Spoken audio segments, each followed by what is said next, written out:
Good evening and thank you for joining us on the second episode of Designed. I'm Vivian Toh and this evening I'll be speaking to Shamsul Nashriq and Fariz Hanapiah from Motiofixo, which is an ideas agency from Kuala Lumpur. And joining us later on the show is our special guest, Ashley Yiin, a young talent behind the Living Food menu. Now a little bit of info about what Motiofixo is truly about. Motiofixo is an agency of ideas and a motion graphics studio co-founded by Shamsul, Fariz and Idril Mihad in 2007. All three of them met during their studies in Multimedia University with specialties in the areas of graphics, projection mapping, video productions, and anything related to new media. We are glad to have Shamsul, the Managing Director, and Fariz, Executive Creative Director from Motiofixo, on this show today to walk us through on how entrepreneurship and youth leadership can make a difference in managing a creative team. Good evening, Fariz and Shamsul. Good evening. Hi. Hi. I understand that running a studio is a challenge to many designers out there.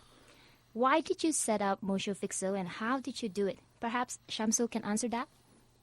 Well, thank you for having me here tonight. It is really hard. I mean, the thought of setting up a studio is really, it's really big. It's a really big thing for young people like us, right? Yeah, used to be young. Yeah, but used to be young, but Still young. Yeah, still young. But we, when kita dah buat, then Mm-hmm. it's not as hard as you think. Mm-hmm. It's just A bit break of push. that barrier, break the wall, and then you'll see a very beautiful view out there. I guess during the start, we didn't even think about having a studio. Mm-hmm. It's all about doing what you like to do, and how we're gonna do that is by setting up studio. It's like a secondary thing, but the priority is always to create stuff. And when I met my partners, it's all about I think that we could work together, three of us, and we could produce nice stuff. So, hence the birth of Motiofixo. I mean, it's amazing enough that even after 7 years, three of you are still together. Yeah, And it's growing, Kind it's of getting married. bigger and bigger. Yeah. But do you still remember the first time ever three of you sat down and decided to name the company? Oh, that was That was really easy though. So Yeah. quite surprisingly. I mean, when people ask how did Motiofixo name came about, and then it's just easy. We just asked Fariz, and he came up with the name. What does As it easy mean? as that. Because during the early days, it's all about doing motion graphics. So there's two words actually. There's motion and fix. So we fix the motion for you just to fancy it up. It's like Motiofixo. It's like yeah.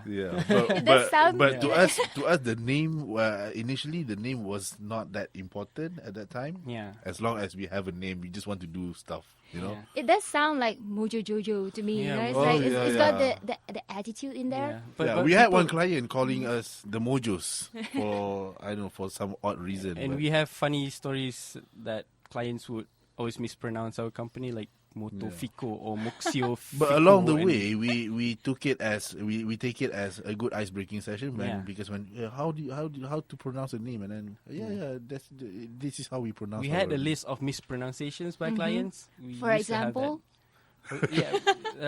Motiofixo. Motiofixo. Yeah, we had a call. Is this Motiofixo? But the Like, most oh. common one is motion fix, Yeah, motion which fix is and- quite irritating sometimes, but it's all right. Yeah. that's the root word of the company, right? Motion fix. Yeah, they found out about our root word. Yeah. So when in Amazing. 2007, three of you set up Motiofixo, were you still studying? We have graduated for about more or less a year. It has been around. Three of us has been around for during the study times, doing our freelance stuff. But each of us, after graduating, we had our own day jobs, and we kind of What have been the kind of jobs or projects that you have been doing for the past 7 years? that's a long list. But then, how do these projects come about? Did you go out looking for it? Or they just come to you because they spotted you online, they know your talent? But when we started out, we sort of positioned ourselves as motion graphics company. So when we were talking about motion graphics, we talk about corporate videos, we talk about changing the whole typical corporate video thing, and then from there we sort of try to reinvent ourselves. So we always reinvent ourselves. So at that time, we positioned ourselves as a motion graphics company. And then, when motion graphics has been bombarded by within the scene, then we sort of reinvent ourselves to a visual communication company. And then, when visual communication has been bombarded again, then we took to the ideas agency. Okay. So that's how we always reinvent ourselves. we and adapt to try to be different in a way, yeah. but actually it's all the same thing. So I guess let me put it this way. You started off by being well known for your skills, but now you want to be doing more on the conceptual part of the business.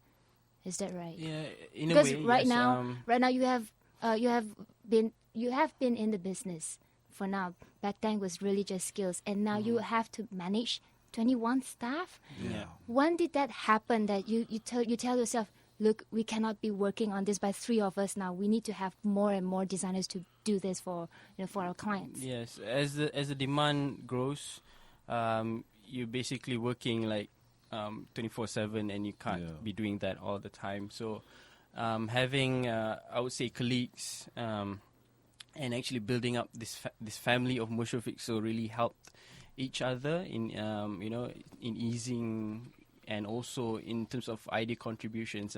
So the way we look for talents is to try to look for diverse skill sets, and also not only on technical skills, but also able to produce ideas. So all of us in Motiofixo are able to produce ideas, not only doing good in technical.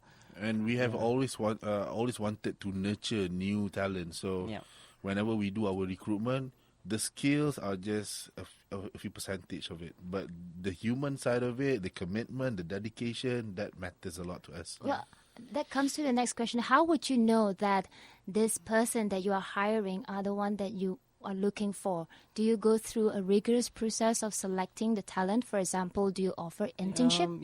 Internship is the best way of finding out what exactly the guy or the girl has to offer lah. And I think most of our staff today is being recalled from the internship and become full-timers. So I think internship helped a lot. And also during the internship, it's like how do we detect like potential and stuff, is that the chemistry when they are inside the team, and how they actually talk to each other, and how they work amongst the current team. So that is a big part of the consideration as well. And we also look into how the commitment wise. So whenever we have an interview, we sort of identify his opinions or her opinions about things, and we'll see how how the response like, and then if we even ask like who's your favorite musician, and just to see where their exposure is at, and we always look for energized type of people. So it's not like low self-esteem type of people to work with us. Well, Motiofixo does a lot of projects, video productions for celebrities and musicians, right? Then you were saying that the talents that you hire have got to have at least a bit of knowledge in music. Is that really important? What if you come across a talent who does not have a knowledge in music, but do you think he or she will be able to fit into the culture? That's one criteria. There's a lot more than just music. I think, it all depends on which area you want to master.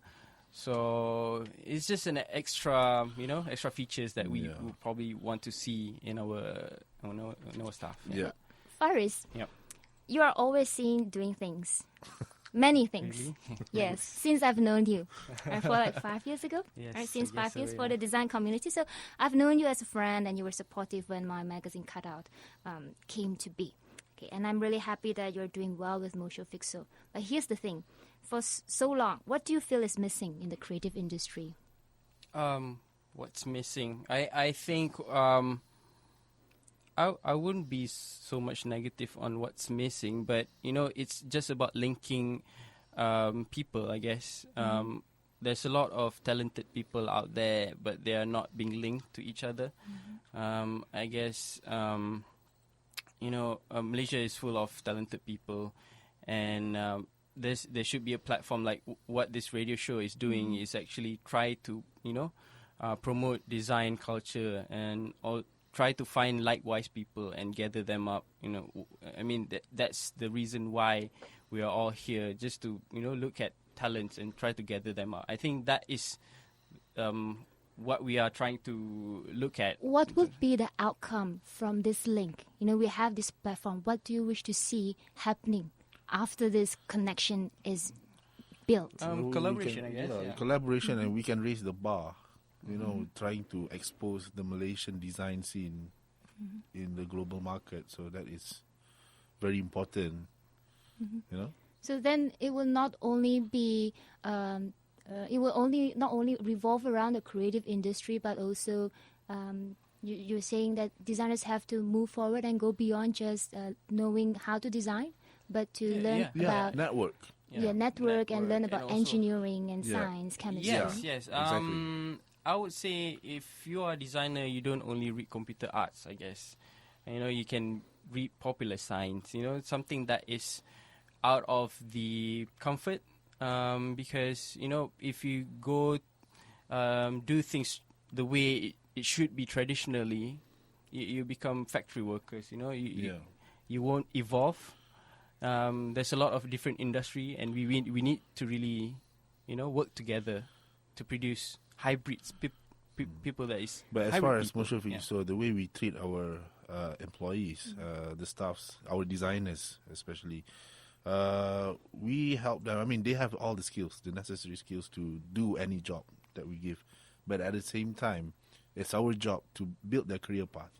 So from a designer, they have to network around with other designers, and perhaps in the future, the career path that they are building towards something, So you don't become a graphic designer for the next 20 years. You should have this one goal that one day you'll become an art director or a creative director, perhaps, in the future. We are going to take a short break, and when we return, we'll delve deeper into the kind of activities that, the CSR initiative that was kickstarted by Shamsul and his other partner and the team at Motiofixo. You're listening to Designed on Bernama Radio24. This episode is brought to you by Motiofixo. Stay with us. We'll be right back. Welcome back to Design on Bernama Radio24. I'm Vivian Toh, and on this show this evening, we are speaking to Shamsul Nashriq and Fariz Hanapiah of Motiofixo. Earlier, we were talking about how these two guys and his other partner, Idril, had started off with their company called Motiofixo, and there have been lots of ups and downs, I suppose. Yeah, totally. And I guess because of this, with all the frustrations, positive and negative energy altogether, they've decided to come up with a CSR initiative that has been recently launched, I suppose. Shamsul, would you like to talk about that? Well, we had this CSR initiative called Have Faith Malaysia or Yakin Malaysia. The idea behind it is basically we were surrounded. I mean, for recently, we were surrounded with all these negative comments about the country, the unstable. I mean, macam politik yang tak berapa stable and so on. So I think from there, and then we had a few friends, talking about their frustration about the government and frustration about the other side, the opposition side. So I think from there, we had this a bit of frustration that we are frustrated with frustrated people. Yeah. Okay. So from there, let's channel it out. So we need a channel for it. So let's create a campaign out of it. So to instill positivity towards a progressing Malaysia. So because when people are killing each other in politics and in other areas, so it kills progress. So we want a progress, matured thinking Malaysian. So that's why we create. How would this Have Faith Yakin Malaysia campaign be able to change that? Well, it has to start somewhere. So we started out. I mean, when we started out, we people had speculated as being funded by one side and being one-sided, and then people had also accused us for trying to persuade Malaysians to duduk diam. You yourself, why do you think it's important? Why must it be you to start it? Well, I mean, because we're designers basically. We start off designing, so I think that this campaign lies heavily on how graphic design could solve problem. So in terms of Motiofixo, how we look at this project is creating our own campaign. Instead of waiting for client to give us a campaign to work on, so we created our own campaign. So we heavily use graphic design as a tool for us to convey a message, a positivity message to the people. And it turns out that our design has attracted a lot of youngsters, a lot of parties actually, a lot of parties even. And I think that's one part of it. And the other part of it is actually to do events such as the Hall of Faith, where we invite people to come and have a panel discussion. So that is one. We have a branded content called Hall of Faith, and we had also organized our 1 year celebration, a year of faith. So just to it's a channel for us to express whatever we feel, as long as it's positive. To? Generally Malaysians, just to get to know more about the philosophy of the country. So I think it's all about getting inside each one of us as a Malaysian and really re-look into what it takes to be a progressive Malaysian. So during the Hall of Faith that we invite politicians and all that, but they do not talk about politics. Is it some kind of a history lesson, not but really in a different way? It's just a revisit, a revisit about nationhood. So the philosophy behind nationhood. So when politicians come by, they do not talk about politics. They do not talk about issues, but they talk more about on the philosophical side of being a Malaysian and why they are there. And everyone has a role. And we talk about nation building. So at the end of the day, despite all the arguments and the clashes, at least they agree on certain things. So that try to find a common ground that we can be united again. Exactly. So for this CSR initiative, we call it Have Faith Yakin Malaysia. Who have been the parties, or for example, the designers that you have been in collaboration with? Well, when we had our a year of faith, we called up a few design community collaborators like Johor, and then what else? Kuku Besi, My Harapan. So and all we had these musicians. we had musicians to perform. At one point, it was like a gig happening there. It was youthful. Singing patriotic songs. So, the bands that we called was Pita Hati and also Salam Music, which I guess their music instills a lot of nation kind of building in the lyrics. And we started singing Negaraku before the Hall of Faith, so that was, I mean, to it must have been really emotional. Exactly. Yeah, it is. Yeah. Before it's official, now that it is official to sing Negaraku in occasion, but we started it. So that's an achievement for us. Have Faith Yakin Malaysia campaign is a kind of movement to correct the mindset. To correct the mindset, I think it's a bit harsh, but I think it's just try to instill positivity.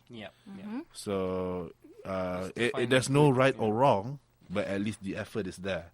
So, But how is it relevant to the creative industry? I am sure that Motiofixo, like a total of 21 people, including yourselves, are working on this as agents of change in wanting good things to happen in Malaysia. But how can, say, these people, followers of Have Faith Yakin Malaysia, be more involved in it rather than just being a spectator? well, just spread the faith. Yeah, just spread the faith. And, Spread and the some of our events, we do call up for volunteers, and we announce in our Facebook, and just there's a lot of them coming by, and even during these small events that we had a night before, try to do the print out of the poster, and we're all just being creative and do a cut out version of the logo, hand logo, if you see from our website. And we also allow comments. I mean, comments about nation building, so they can share what are their thoughts about nation building and how to progress and so on. So, And I I think the way we do it is very organic. It's based on how people comment on this campaign as we go along. Yeah, we just want people to, rather than you just burst it out about your negative frustration and so on, try to make it more positive. At least if you want to criticize, make it a constructive one. Yeah, make it constructive, and you don't just Not being a keyboard warrior. Yeah. What are the plans for the campaign right now? What can we expect? At the moment it's on idle mode because we were busy with other stuff. Back to business. Other stuff, but the next one will be sure, will be on Urbanscapes. Yeah, We're gonna be there on Urbanscapes, and we're gonna have a few people doing activities. We haven't finalized what sort of activities we're gonna do, but that will be on the 23rd. That will be on November. It would be fun to see this campaign to have more support from the designers themselves, like people like you all together. They also run a studio themselves, and coming together and making it, giving it a bigger impact. What do you think? Yeah, I think we need collaborators from the design community, and we had collaborations with some of the designers out there working some of the designs for Have Faith Yakin Malaysia's project. So I think it's going smooth lah. Mm-hmm. Yeah? It's a good portfolio. Yeah, it's a good portfolio for us. So, yeah, exactly. By doing a campaign like this, does it really generate you like referrals? Yep, definitely. Yes. Yeah. Yes, from our. I mean, it's. Well, are by they the itself, kind it's of a people that campaign. you want? Sometimes you got to think whether this is the right campaign to do so. Will it attract the right people, the right kind of clients Well, to you? that is a secondary plus, I guess. Yeah. In terms of that's not our main point of doing this. We just need an outlet, to spread this positive thinking. So we believe that there are people out there having the same thought. I mean, thinking positive about, despite all this negativity surrounding us. Yeah. We believe that there are people out there having the same thought. It's our CSR, lah, basically. Yeah. So, running a CSR campaign for your own company also needs a bit of foundation on how to choose the right theme or topic to do. So, do you have tips for designers wanting to run their own CSR initiative? Where should it start first? It should start by asking yourself in what role that you should play, I guess, and what. I mean, it has to be a passionate one. It shouldn't be a CSR for the sake of being just CSR. Yeah. You have to believe. The intention must be right. Must be right, and you have to really believe in it. And also have the discipline to pull through. Sorry. Discipline. Yeah, Like, really have to do it. Yeah, definitely. And you must share your thoughts to other people and see how they think about it. If it's a go, then just go for it. You just have to look at things at a bigger picture. It's not about you waking up and do work and you receive a salary and just it cannot be something grow personal. So the bigger picture, as a human being, as a Malaysian, what should you do? One last word from Shamsul. Shamsul, you coming from a business, not from a business background, but as a creative person dealing more with clients from the aspect of business, what is the situation now in the creative industry?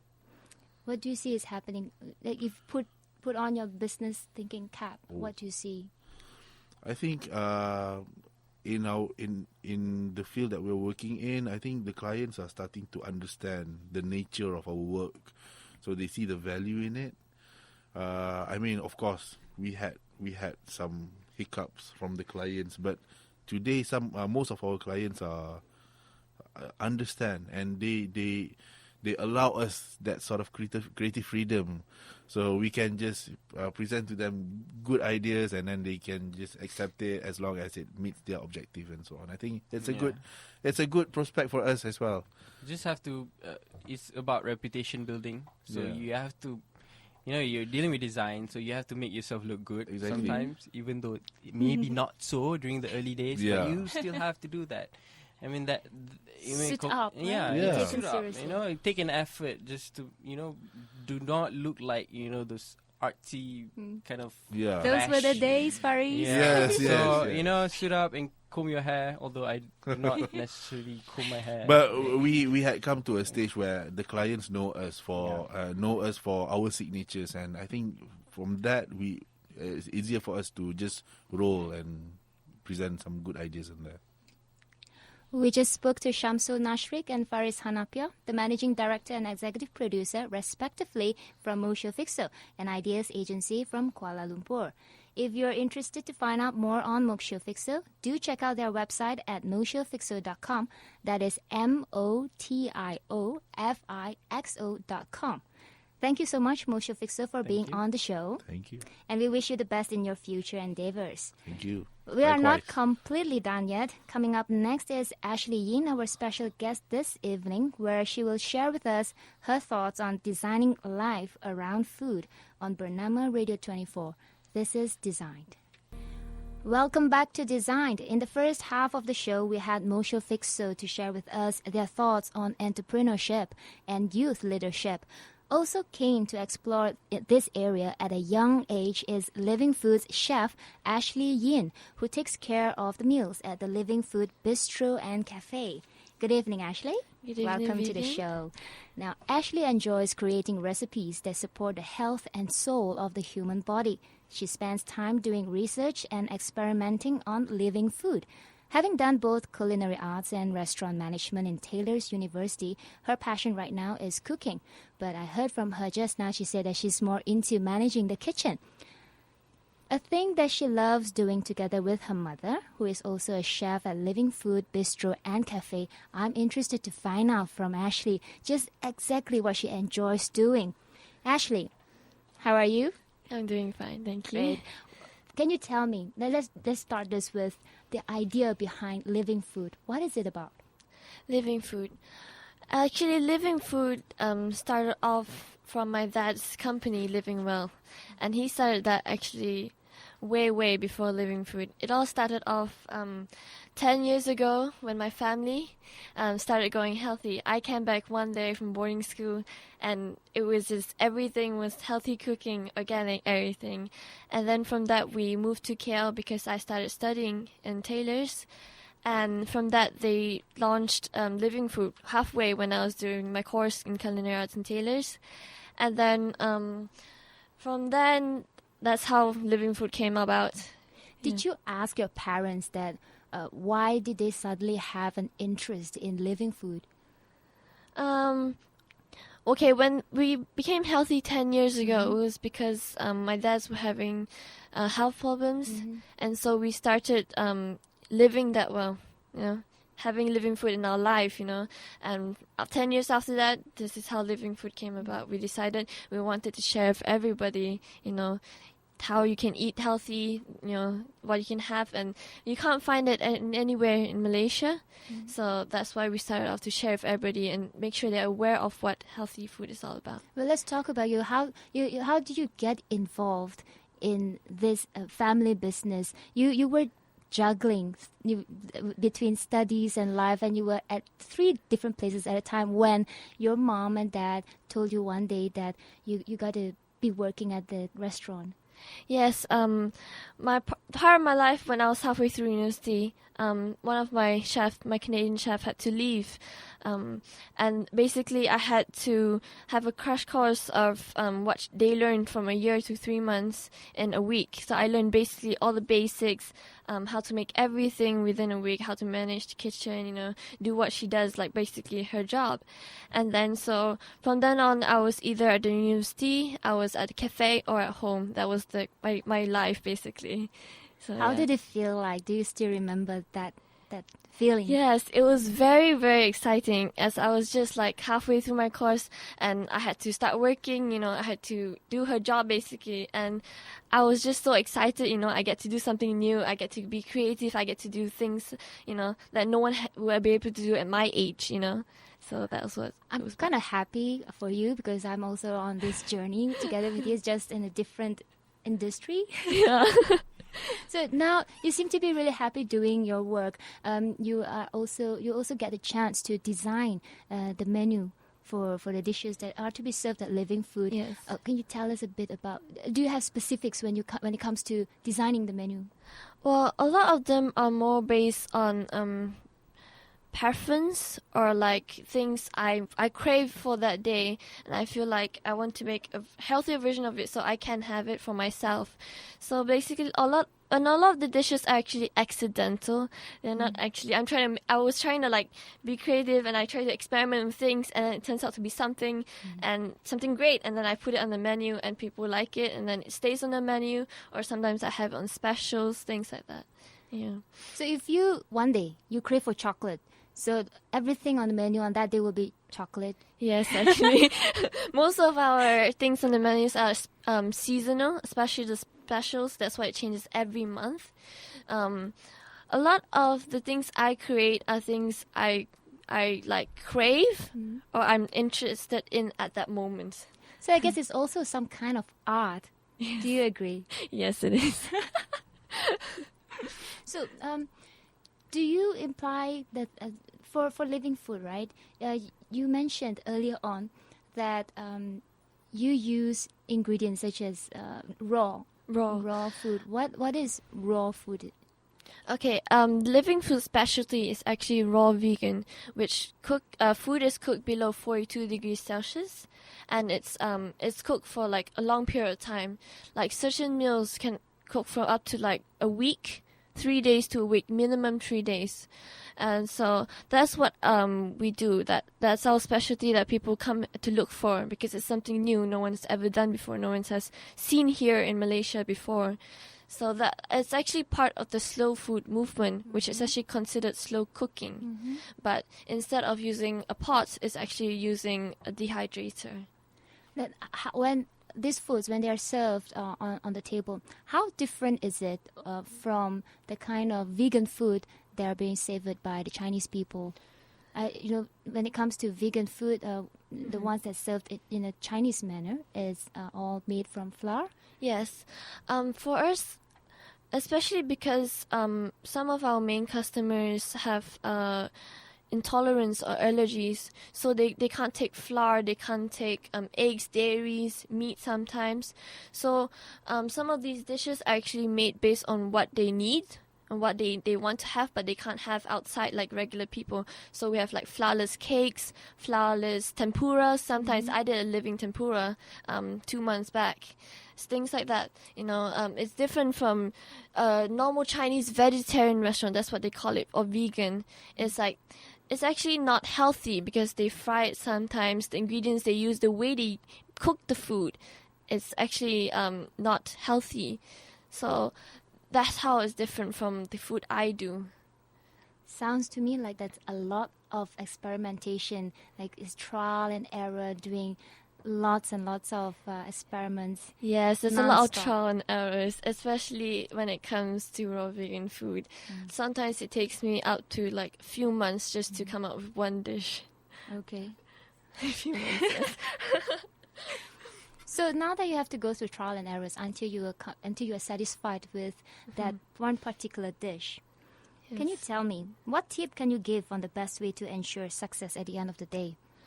Okay, one thing you must have is very, very good basics. That's one thing I would say you must have. Another thing is you have to understand your ingredient, where it comes from, how you have to use it, like basically just understand your ingredients, what you're using by itself, That's the main point. I need to ask this to you on behalf of the designers that are listening to this show right now. The typical day of a graphic designer involves spending many hours in front of the computer or going all out and about working on their design. So in your opinion, how can graphic designers be healthier when it comes to food? Right. So actually, I'm just like them. I was when I first started out. I was like eating regular. So you were hours. serving healthy food, but you were not really. Me myself, I was not having regular eating hours. What I started off was what my dad recommended. I did a food diary. Basically, I planned ahead what I was gonna eat before, so I didn't have to think about it. I already know what I want, so I plan it like in advance, so it comes when I want it to come. So that's the best way I would say. Make a food diary, basically. So it's yeah. But designers may not even they know how to sketch, but they don't know how to write a food diary. How can they start? Should they start by listing out their favorite food? Yeah, you can basically list out what you want. Like that week you feel like having something, you just list out from Monday to Sunday what you want to eat. Or on that day itself in the morning, you just like quickly write down, I want this, that for breakfast, lunch, dinner. But maybe this might be a good idea for your restaurant, like having a course on designing your food diary. Up and coming. Really? Okay, I'm looking forward to that. So, I think we do have a bit more of time. Actually, I'm going to ask you one question. What are the future plans for yourself? I know you manage the kitchen most of the time. You're being cooped up in this environment. It's hot and heaty. Do you ever feel like you want to try out something else? I actually very much enjoy being in the kitchen. I can stay there the whole day and not be anywhere else. But at the moment, we have our dinners going on from Thursday to Saturday. We are thinking of having fortnightly's themed dinners, which are like specialties maybe twice a month, like our upcoming Diwali tea, afternoon tea. So that one's an afternoon tea, like you have a British afternoon tea, but based on Dilawi sweets, So that's up and coming this month. Last question for you, Ashley, for this evening. As a young person, what do you think the most important qualities are in starting out as a chef? As a chef? I think the best would be to have very good basic background, and to basic background in like in the kitchen especially. You must know like when it comes to French cooking, they always start with the kitchen, and it's not about cooking. It's about how you organize your kitchen. You must have like basics of the kitchen, basically cutting skills, organization, how to manage things by yourself. You don't need someone else to do it for you.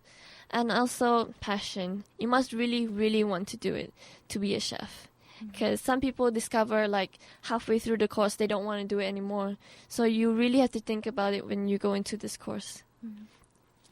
We just spoke to Ashley Yiin, the chef of Living Food. If you'd like to try out a healthy dining experience, make your way to the Living Food Bistro and Cafe located in Jalan Tun Razak, Kuala Lumpur. Am I right, Ashley? Yes, that's right. Thank you so much for being with us tonight. Thank you for having more me here. Info, you can visit the website. That's livingcafe.my, livingcafe.my.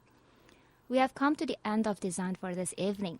This episode was brought to you by Motiofixo. Thank you so much for tuning in. We'll be back next week for another edition of Design. Drop us a comment on facebook.com/designed939 on what you think about entrepreneurship and youth leadership when it comes to managing creative people. In addition, snippets of this show are available on CUTOUT mag/designed, produced by Motiofixo, the Ideas Agency. On that note, I'm Vivian Toh. See you next week. This is Designed on Bernama Radio 24.